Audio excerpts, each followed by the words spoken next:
யுகங்களை கடந்து உலகின் தன்னிகரற்ற இதிகாசமாய் திகழும் மகாபாரதத்தின் பிரம்மாண்ட பாதையில் ஒரு பயணம். அஸ்தினாபுரம், பாஞ்சாலம், இந்திரபிரஸ்தம், துவாரகை, விராடம் என இதிகாச காலத்தை நோக்கி ஒரு இணையற்ற யாத்திரை.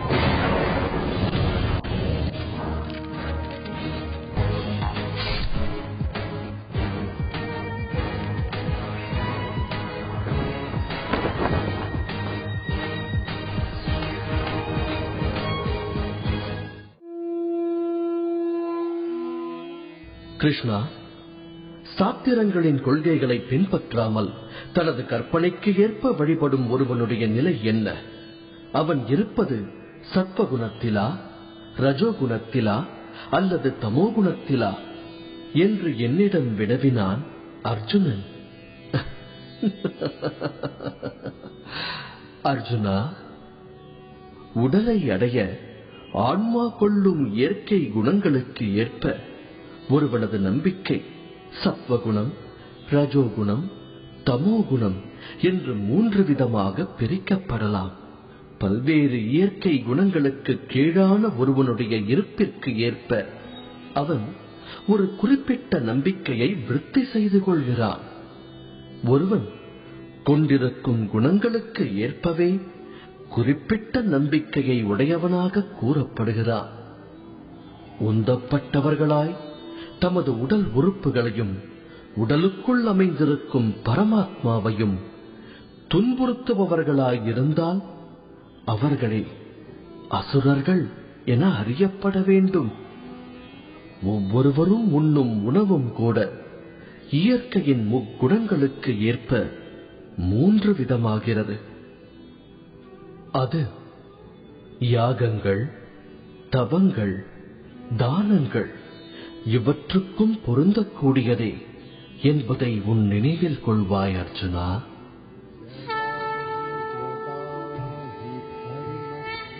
மகாபாரதம் செல்லும் பாதையில இதுவரைக்கும் கிருஷ்ணர் சம்பந்தப்பட்ட இடங்கள் நம்ம பார்த்துட்டு போறோம். அந்த வகையில் நம்ம பார்த்த இடங்கள் மதுரா, பிருந்தாவன், கோகுலம். இதை தொடர்ந்து கிருஷ்ணர் வாழ்க்கையில சம்பந்தப்பட்ட இன்னொரு சுவாரஸ்யமான இடத்தை நம்ம பார்க்க போறோம். அதுவும் ரொம்ப ஆர்வமூட்டிக்கூடிய இடம் தான். ஆனா அந்த இடத்தை பத்தி பாக்குறதுக்கு முன்னாடி கிருஷ்ணருக்கும் உத்தவருக்கும் நடந்த உரையாடல் நம்ம பார்க்கலாம். உத்தவர்னா யார்? கிருஷ்ணரோட சிறு வயதுல இருந்து அவருக்கு பணிவிட செய்யறதான் உத்தவர். அவரு கிருஷ்ணர் கிட்ட சில கேள்விகளை கேட்கிறார். மகாபாரதத்தை முழுமையா படிச்ச எந்த ஒரு மனிதனும் கேட்க நினைக்கிற கேள்விதான். அவர் கிருஷ்ணரை பார்த்து, சிறு வயது முதல் பாண்டவர்கள் உங்க ரட்சகரா பாக்குறாங்க, ஆனா பாண்டவர்களை ஏன் நீங்க சூதாட்டத்தை தோக்கடிச்சீங்க அப்படின்னு கேட்கிறார். அதுக்கு கிருஷ்ணர் ஒரு சுவாரஸ்யமான பதில் சொல்றாரு. அந்த பதில ஒவ்வொரு மனிதனும் தெரிஞ்சுக்க வேண்டியது. தர்மன் தர்மவான், துரியோதனன் விவேகி. துரியோதனனுக்கு பகட உருட்ட தெரியாது. அதனால அவன் சாமர்த்தியமா என்ன சொல்றான்? என் மாமா சகுனி பகடையை உருட்டுவாருன்னு சொல்றான். ஆனா தர்மன் என்ன பண்றான்? தர்மன் தர்மவானா இருக்கலாம், ஆனா தன்னோட மயத்தினன் கிருஷ்ணர் பகடையை உருட்டுவார்னு அவர் சொல்லலையே. இதுதான் கிருஷ்ணர் சொன்னது. கிருஷ்ணர் உத்தவர்கிட்ட கேட்கிறாரு, நானும் சகுனியும் பகடையை உருட்டி இருந்தா அந்த சூதாட்டத்துல யாரு ஜெயிச்சிருப்பாங்க? பதில் நம்ம எல்லாருக்குமே தெரிஞ்சதுதான். இது சரியான பதிலா இருந்தாலும் உத்தவருக்கு இது போதுமானதா படல. அதனால கிருஷ்ணர் கிட்ட இன்னொரு கேள்வி கேட்கிறார். ரொம்ப முக்கியமான கேள்வி. அரசபையில அத்தனை பேருக்கு முன்னாடி திரௌபதி மானபங்கப்படுத்தப்படும் போது நீங்க ஏன் திரௌபதியோட மானத்தை முதல்ல காப்பாத்தலன்னு கேட்கிறார்.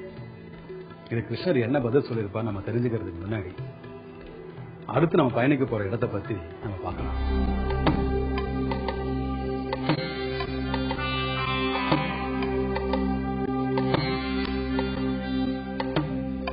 மதுராவில இருந்து சுமார் 26 கிலோமீட்டர் தொலைவில் இருக்கு கோவர்தன். இந்த பகுதி பல நூற்றாண்டுகளுக்கு முன்னர் பசுமையான மேய்ச்சல் நிலமா இருந்திருக்கணும். நாம போற இந்த பாதையோட ஓரங்கள்ல கூட அங்கங்க புல்வெளிகளும் புல் தரைகளும் தென்படுது. நம்ம தமிழ்நாடு மாதிரியே விளைச்சல் நிலங்கள்ல குறைவே இல்லாம கட்டிடங்களையும் கட்டியிருக்காங்க. இந்த கட்டிடங்கள் எல்லாமே சமீபத்துல கட்டின மாதிரி தான் தோற்றமளிக்குது. இப்ப நாம கோவர்தன் ஊருக்குள்ள வந்துட்டோம். கோவர்தன் ஒரு நகராட்சி. கிருஷ்ணரோட தொடர்பு கொண்ட ஆன்மீக தலம் அப்படிங்கிறது இங்க எந்த திசையில திரும்பினாலும் தெரியுது. கோவர்தன் அப்படிங்கிற பெயர் ஒரு மலையை குறிப்பிடுது. அது பெரும்பாலும் நம்ம எல்லாருக்குமே தெரியும். கிருஷ்ணர் தன் சுண்டு விரலால தூக்குன அந்த மலை இப்ப எப்படி இருக்கும்? கிருஷ்ணர் யாதவ குலத்துல பிறந்ததுனால ஆடு மாடு மேய்க்கிற ஒரு பையனா தான் இருந்திருக்கிறார். அப்படி தன்னோட சின்ன வயசுல கால்நடைகள் மேய்ச்சி அவர் விளையாண்டுட்டு இருந்த ஒரு இடத்துல தான் இப்ப நான் இருக்கிறேன். இது மட்டும் இல்லாம இந்த இடத்துலதான் ராதையும் கிருஷ்ணரும் அடிக்கடி சந்திப்பாங்களாம். இந்த இடம் முழுக்க ஒரு காலத்துல மரங்கள் அடர்ந்த ஒரு காட்டு பகுதியா தான் இருந்திருக்கு. அதை குறிக்கிற மாதிரி இப்பவும் இங்க சின்ன சின்னதா நிறைய மரங்கள் வளர்க்குறாங்க. இப்பவும் கூட உள்ளூர் வாசிகள் இங்க நிறைய கால்நடைகள் மேய்க்கிறத நம்மளால பார்க்க முடியும். இது பக்கத்துலதான் அந்த கோவர்த்தன மலை இருக்கு. இதுக்கு அடுத்து நான் அந்த மலைக்கு தான் போறேன். மலை ஏறது ஒன்னும் நமக்கு புதுசு இல்லதான். கரடுமுரடான மலைகள் நிறைய நம்ம யாத்திரிகன் பயணத்தில் நம்ம ஏறி இருக்கிறோம். ஆனாலும் பாதையே இல்லாத ஒரு செங்குத்தான மலை மாதிரி இது இருக்கிறது தான் கொஞ்சம் பயமுறுத்துற மாதிரி இருக்கு. ஆனாலும் என்ன பண்றது, கிருஷ்ணர் தூக்கின மலையாச்சே, போய் தானே ஆகணும். பல நூற்றாண்டுகள் வரலாறுலையும் புராணத்திலையும் பேசப்பட்டு வந்த மலையை நோக்கி நாம ஒரு பயணத்தை துவங்கிட்டோம். நாம போனது கோடை காலங்கிறதுனால மக்கள் கூட்டம் இங்க அதிகமா இல்ல. இந்த கோவர்த்தன மலையோட அடிவாரத்துல இங்க உள்ள மக்கள் ஒரு தொன்மையான பாறைக்கு வழிபாடு நடத்துறாங்க. இந்த பாறைக்கு பின்னாடி ஒரு சுவாரஸ்யமான வரலாறையும் கூட அவங்க சொல்றாங்க. இந்த பாறை மலை உச்சியிலிருந்து தானா கீழே வந்ததாகவும் ஒவ்வொரு வருஷமும் சில அடி இந்த பூமிக்குள்ள அந்த பாறை போய்கிட்டே இருக்கிறதாகவும் இங்க உள்ள மக்கள் உறுதியா சொல்றாங்க. ஆனா அதுக்கு எந்த முகாந்தரத்தையும் நம்மளால பார்க்க முடியல அப்படின்னாலும் இந்த பகுதி மக்களுடைய நம்பிக்கையா அது இருக்கு. இதெல்லாம் எதை காட்டுது அப்படின்னா, இந்த பகுதியில இன்னமும் கிருஷ்ணர் இருக்கிறதாகவும் அவர் நிறைய அதிசயங்களை நிகழ்த்துறதாகவும் இந்த மக்களுக்கு இருக்கிற உறுதியான நம்பிக்கையை தான் இது காட்டுது.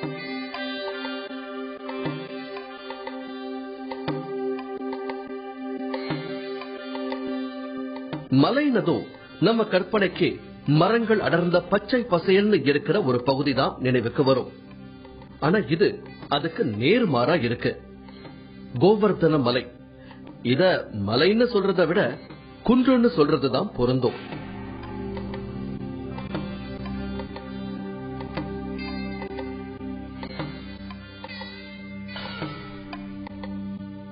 பாறைகளால் ஆன இந்த மலைப்பகுதியில இருந்து பார்த்தா சுத்தி இருக்கிற ஊர்கள் எல்லாமே தெரியுது. அங்கங்க மரங்களும் பொட்டல் காடாகவும் இருக்கிற இந்த இடம் கூட மேய்ச்சல் நிலமா தான் இருந்திருக்கணும். கோ அப்படின்னா மாடுன்னும், வர்த்தனம் அப்படின்னா மேய்ப்பது அப்படின்னு அர்த்தம். மாடுகள் மேய்க்கும் இடம் அப்படிங்கறதுதான் கோவர்தனம்னு மாறி இருக்கணும். மொத்தம் சுமார் 8 கிலோமீட்டர் தூரம் வரை இந்த மலை படர்ந்திருக்கு. இந்த கோவர்த்தன மலைக்கு பின்னணியா சொல்லப்படுற கதை எல்லாருக்கும் தெரியும். இருந்தாலும் அது சுருக்கமா பார்க்கலாம். மதுரா நகரத்தை சேர்ந்த மக்கள் வருடா வருடம் இந்திர விழா கொண்டாடுவாங்க. வருடம் தவறாம மழை பெய்து பூமி செழிப்பாகிறதுனாலதான் விவசாயமும் கால்நடை மேய்ச்சலும் தொய்வில்லாம நடக்குது. அப்படிங்கறதுனால மழை கடவுளான வருணனுக்கும் அவருக்கும் அரசனான இந்திரனுக்கும் நன்றி சொல்லும் விழாதான் இந்திர விழா. கிருஷ்ணர் சிறுவனா இருந்தபோது ஒரு முறை இந்திர விழாவுக்கான ஏற்பாடுகள் நடந்தது. அந்த சமயம் கிருஷ்ணர் அங்க கூடியிருந்த மக்கள் கிட்ட, நாம ஏன் இந்திரனுக்கு விழா எடுக்கணும்? நாம நன்றி செலுத்த வேண்டியது மழைக்கும் நமக்கு பயிர தந்த வயலுக்கும் தானே தவிர இந்திரனுக்கு இல்லையே அப்படின்னு சொல்ல மக்களும் அதை ஏத்துக்கிட்டாங்க. அந்த வருஷம் இந்திர விழா நடைபெறல. இதனால கோபப்பட்ட இந்திரன் வருணனை ஏவி கிருஷ்ணர் தங்கியிருந்த பகுதியில மிகப்பெரிய மழையையும் புயல் காற்றையும் உருவாக்கினார். அதுவரைக்கும் பார்த்திராத ஒரு பெருமழைக்கு மக்கள் உட்பட்டதும் பயந்து போய் கிருஷ்ணர் கிட்ட முறையிட்டாங்க.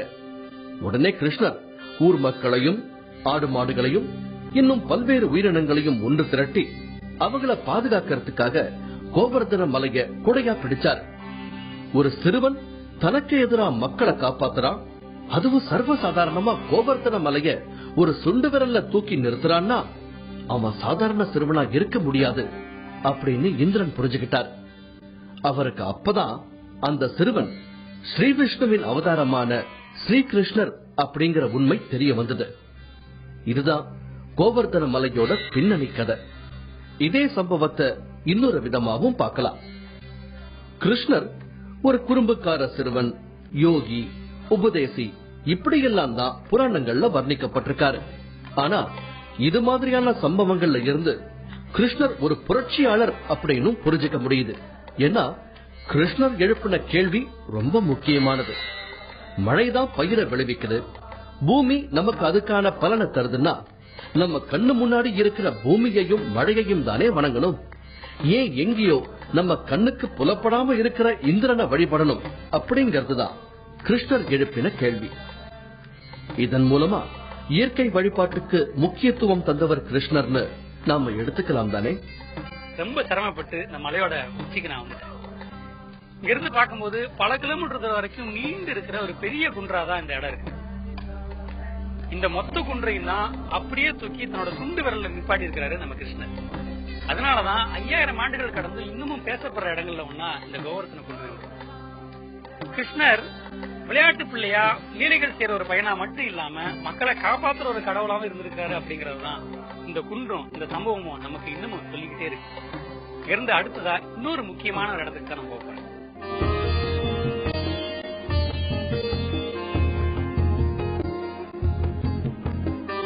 கோவர்த்தன் ஊருக்கு வரவங்க பெரும்பாலும் மலைய கீழே இருந்தே தரிசனம் பண்ணிடுவாங்க. அவங்க போக விரும்புற இடம் இந்த கோயில் தான். கோயிலோட முகப்பிலேயே இந்த கோயில் எதற்காக கட்டப்பட்டதுன்னு நமக்கு புரிஞ்சிடும். கிருஷ்ணர் சுண்டு விரலால கோவர்த்தன் மலையை தூக்கிக்கிட்டு இருக்கிறதையும், சுற்றிலும் மக்கள், வசுதேவர், கால்நடைகள் எல்லாம் அதன் அடியில நிக்கிறதையும் இந்த சிற்பத்துல பார்க்க முடியுது. பார்க்கறதுக்கு ரொம்ப தத்ரூபமா இருக்கு இந்த சிற்பங்கள். இந்த ஆலயத்துக்கு கிரிராஜ் மந்திர்னும் ஒரு பெயர் உண்டு. இந்த கோவர்த்தன மலையும் நானும் வேறு வேறல்ல அப்படின்னு கிருஷ்ணரே சொன்னதா ஸ்ரீமத் பாகவதம் சொல்லுது. கௌடிய வைஷ்ணவ சம்பிரதாயத்தை பின்பற்றி நடக்கிறவங்க இந்த கோவர்த்தன் மலைய கிருஷ்ணராகவே பாவிக்கிறாங்க. இந்த கோயிலுக்கு தீபாவளி சமயத்துல ஏகப்பட்ட கூட்டம் வரும். கிருஷ்ணர் இந்த மலையை தூக்கின நாள் தீபாவளிக்கு மறுநாள் அப்படிங்கறது மக்களோட நம்பிக்கை. அதனால இரவு முழுவதும் வெளிச்சிருந்து தீபாவளி சமயத்துல இந்த மலையை சுற்றி வராங்க. இந்திரன் தன்னோட கோபத்துல உருவாக்கின அந்த மலையில இருந்து கோகுலத்து மக்கள் எல்லாரையும் கிருஷ்ணர் காப்பாத்தின அந்த சம்பவத்தை நினைவுபடுத்துற மாதிரி கட்டப்பட்டதான் தான்காட்டி அப்படிங்கிற இந்த கோயில். அதனாலதான் அந்த சம்பவத்தை விளக்குற மாதிரியான ஒரு சிற்பம் இந்த கோயிலோட முகப்பிலேயே வைக்கப்பட்டிருக்கு. கிட்டத்தட்ட அதே மாதிரியான ஒரு சிற்பம் தான் இங்க மூலஸ்தானமாகவும் இருக்கு. ஒரு பெரிய குன்றை தன்னுடைய சுண்டு விரல்ல தாங்கி இருக்கிற கிருஷ்ணர் அந்த மலைக்கு கீழே ஒதுங்கி இருக்கிற மக்கள், கால்நடைகள் அப்படின்னு இந்த மூலஸ்தானமே பார்க்க ரொம்ப அழகா இருக்கு. இந்த மூலஸ்தானத்துக்கு வடது இடது 2 பக்கங்களையும் நந்தி சகிதமா இருக்கிற சிவலிங்கங்கள் வைக்கப்பட்டிருக்கு. இங்க சிவன், விஷ்ணு 2ஐயும் தாண்டி ஒரு பாறையும் காலங்காலமா இங்க மக்களால வழிபடப்படும். இந்த பாறை அந்த காலத்து கோவர்த்தன மலையோட ஒரு பகுதி அப்படின்னு இந்த மக்கள் சொல்றாங்க. அதனாலதான் ரொம்ப தீவிரமா பக்தியோட அந்த பாறையை வழிபாடும் செய்யறாங்க. பலர் அடிமேல் அடி வச்சு மலைய சுற்றி வர்றதுனால மாத கணக்குல கூட அவங்க மலைய சுற்ற வேண்டியிருக்கு. மலைய சுற்றி வர்றதுக்கு முன்ன இந்த கோயிலுக்கு வர்ற பக்தர்கள் 56 அல்லது 108 வகையான உணவுகளை இங்க இருக்கிற கிருஷ்ணருக்கு படைக்கிறாங்க. இந்த சம்பிரதாயத்துக்கு பேரு அன்னக்குடம்.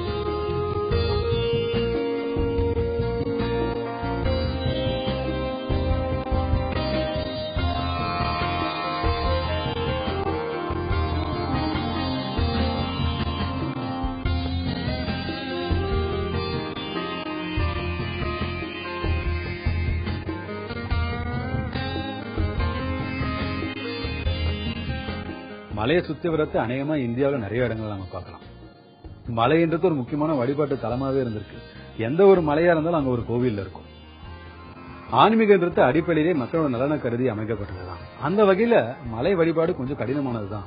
மலையை சுத்தி வரணும், மலை ஏறி கோவிலுக்கு போகணும், இது எல்லாமே நம்மளோட மனதையும் உடலையும் ஒரே நேர்கோட்டில் கொண்டு வர விஷயம்னு நம்ம பெரியவர்கள் சொல்லியிருக்காங்க. அதனாலதான் நம்மளோட முன்னோர்கள் இந்த வழிபாட்டை ஒரு விதியாவே வச்சிருந்திருக்காங்க. மதுரா மற்றும் பிருந்தாவனை காட்டிலும் கோவர்த்தன்ல இருக்கும்போது நாம மிக பழமையான ஒரு காலகட்டத்துக்குள்ள நுழைகிற மாதிரியே ஒரு உணர்வு ஏற்படுது. கோவர்த்தன் ரொம்ப சிறிய ஊர், ஆனா ரொம்ப அழகானது. இந்த ஊருக்கு அழகு சேர்க்கிறது இந்த ஏரிதான். இந்த ஏரியின் பேர் மானசி கங்கா.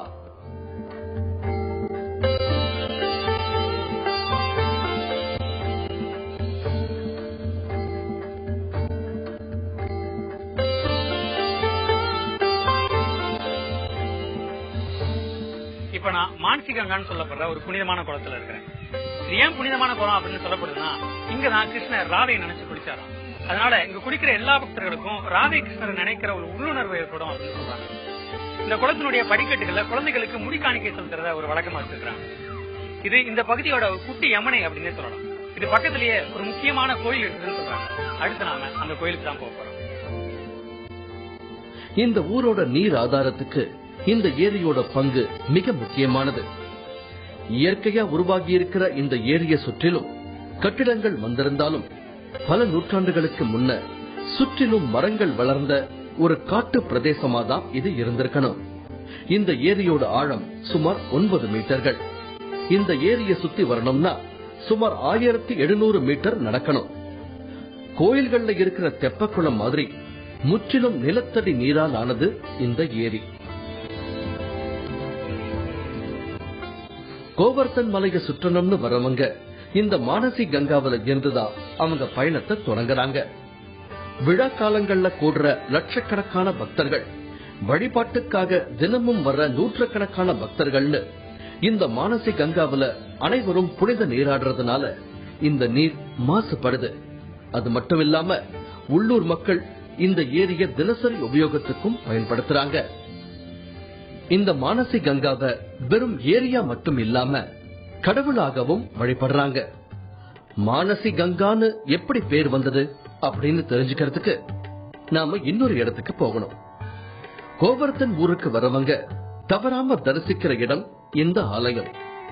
முகர்விந்த் அப்படிங்கிறது இந்த கோயில்ல இருக்கிற கிருஷ்ணருடைய பெயர். அரவிந்தம் அப்படின்னா தாமரைன்னு அர்த்தம். தாமரை போன்ற முகமுடையவன் அப்படிங்கறதுதான் முகர்விந்த் அப்படிங்கிற காரண பெயரா இருக்கணும். இந்த கோயிலோட முகப்புல பசுமாட்டுக்கு ஒரு அழகான சிலை வடிக்கப்பட்டிருக்கு. இந்த ஊரோட ஆதாரமே ஒரு காலகட்டத்துல பசுக்களை நம்பிதான் இருந்திருக்கணுங்கிறதுக்கு அடையாளம் தான் இந்த சிலை. இந்த கோயிலுக்கு வர்ற பக்தர்கள் வெண்ணையும் பூக்களையும் கொண்டு வராங்க. இதுக்கு காரணமா அவங்க என்ன சொல்றாங்கன்னா, கிருஷ்ணர் இந்த பகுதியில யாதவ குலத்தோட இளவரசனா வலம் வந்த போது காணிக்கையா பூக்களும் வெண்ணையும் தான் அவருக்கு தரப்பட்டதாகவும், அதை நினைவுபடுத்துற விதமா இப்பவும் இந்த கோயிலுக்கு வெண்ணையையும் பூக்களையும் மக்கள் கொண்டு வர்றதாகவும் சொல்றாங்க. இந்த ஆலயம் ரொம்ப ஆடம்பரமா இல்லாம எளிமையா இருக்கு. கோயிலோட உட்சுவர்கள்ல கிருஷ்ணலீலை தொடர்பான ஓவியங்கள் வரையப்பட்டிருக்கு. கோவர்தன் மலையிலிருந்து கற்களை எடுத்துக்கிட்டு வந்து இங்க வச்சு பூஜிக்கிறாங்க.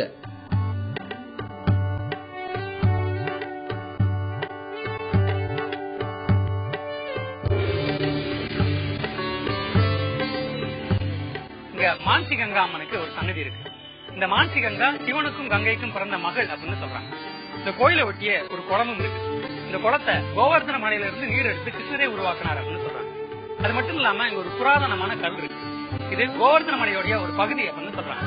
இந்த கல்லை பத்தி இன்னும் விசாரிச்சப்ப இந்த கல் தான் பூலோகத்துக்கும் பாதாளத்துக்குமான தொப்புள் கொடி அப்படின்னு சொல்றாங்க. இதுக்கு சரியான தரவுகள் வைக்கப்படலைனாலும் இது இவங்களுடைய வலுவான நம்பிக்கை இருக்கு. இங்க இருந்து அடுத்ததா ராதாகிருஷ்ணன் சம்பந்தமான இன்னொரு முக்கியமான இடத்துக்கு நம்ம போகிறோம்.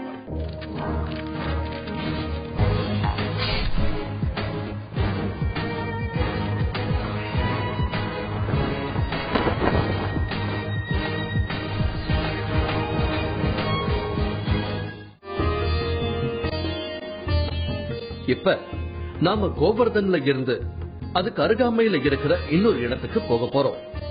கோவர்தன் பகுதிய சிருங்கார தலம் அப்படின்னு சில பேர் குறிப்பிடுறாங்க. அதுக்கு காரணம் கிருஷ்ணரோட வாழ்க்கையில சாகச விளையாட்டுகள், காதல் லீலைகள் இதெல்லாம் அரங்கேறினது இந்த கோவர்தன் பகுதியில தானா. அதிலும் ராதையுடனான அவரது காதலுக்கு சாட்சி இந்த இடங்கள்னு சொல்றாங்க. இது குசும சரோவர் ஏரி. இந்த இடத்துக்கு போகணும்னு சொன்னதும் எல்லாரும் எங்க கிட்ட சொன்னது, இந்த இடத்தை பாக்கிறதுக்கு ஒரு நாள் போதாது அப்படிங்கறதுதான். அப்படி என்ன விசேஷம் இருக்கு அந்த இடத்துல?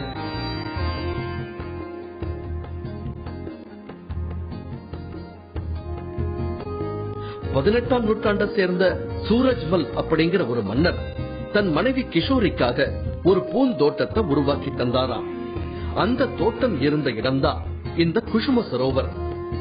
சூரஜ்மலும் அவரது மனைவியும் இறந்த பிறகு அவரோட மகனான ஜவஹர் சிங் தோட்டம் இருந்த இந்த இடத்தை சுற்றி தன் பெற்றோர்கள் நினைவா அழகான இந்த கட்டடங்களை எழுப்பியிருக்காரு. எந்த கோணத்துல இருந்து பார்த்தாலும் கலையம்சத்தோட இருக்கிற இந்த இடம் இப்ப அரசாங்கத்தோட நேரடி கட்டுப்பாட்டுல இருக்கு.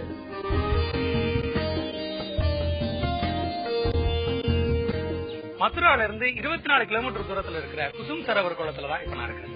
இது முகர்பின் மந்திர்ல இருந்து 6 கிலோமீட்டர் தூரத்துல இருக்கு. நாம இதுவரைக்கும் பார்த்ததுலயே ரொம்ப அழகான வேலைப்பாடுகளோட தண்ணீர் நிரம்பினதா இருக்கிற ஒரு குளம் இது. 450 மீட்டர் அகலமும் 60 அடி ஆழமும் இருக்கிற இந்த குளம் கிருஷ்ணர் காலத்திலிருந்து இருக்கிற ஒரு குளம் அப்படின்னு சொல்றாங்க. இந்த அற்புதமான கட்டிடங்களை இன்னும் சரியா பராமரிச்சா இந்த கலை பொக்கிஷம் இன்னும் பல நூற்றாண்டுகளை கடந்தும் நிற்கும் அப்படிங்கிறது இங்க உள்ள மக்களோட நம்பிக்கை. இந்த இடத்துக்கும் கிருஷ்ண ராதைக்கும் ஒரு நெருங்கின தொடர்பு உண்டு. மிகப்பெரிய பூந்தோட்டம் இருந்த இந்த இடத்துக்கு காவலாளியா கிருஷ்ணர் இருந்தாராம். கிருஷ்ணரை சந்திக்கிறதுக்காக அடிக்கடி ராதை தன் தோழிகளோட இங்க வருவாங்களாம். கிருஷ்ணரை பாக்கிறதுக்காக தான் இந்த இடத்துக்கு வந்தோம்னு கிருஷ்ணருக்கு தெரியக்கூடாதுங்கிறதுக்காக பூ பறிக்க வந்ததா கிருஷ்ணர் கிட்ட ராதை பொய் சொல்லுவாங்களாம். இத தெரிஞ்சுக்கிட்ட கிருஷ்ணர் ராதை கிட்ட வம்பிழுப்பாரா. அந்த நேரத்துல கிருஷ்ணரும் ராதையும் எந்த மாதிரியான உரையாடல்கள்ல ஈடுபட்டிருப்பாங்கன்னு பல கற்பனைகள் நாட்டுப்புற பாடல்களா இன்றளவும் பாடப்படுது. இந்த மாதிரி கிருஷ்ணர் ராதை தொடர்புடைய இடங்கள் இன்னும் இங்க ஏராளமா இருக்கு.